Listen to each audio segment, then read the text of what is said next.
Good day everyone! Samahan niyo ako ngayon at himayin natin ang isa sa pinakamadaling paksa sa Math 10, ang paghahanap ng boundary line sa linear inequality sa loob lamang ng ilang segundo. So, ito ang katanungan. What is the boundary line of the inequality 2x plus y is greater than or equal to 8? So, marami sa inyo o marami mga estudyante ang nalilito kapag nakakita sila ng mga equation na kagaya po nito.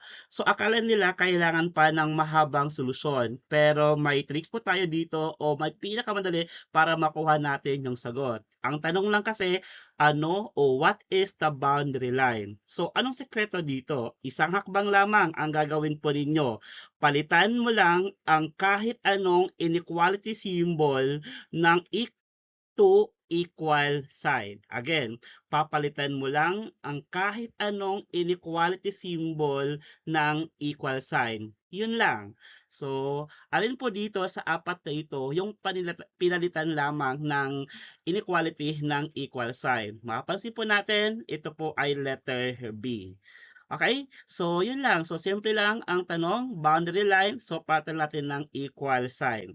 Kung gusto mo pa ng mga katanungan o reviewer para sa term 1 test natin, abangan po ang susunod na video ko.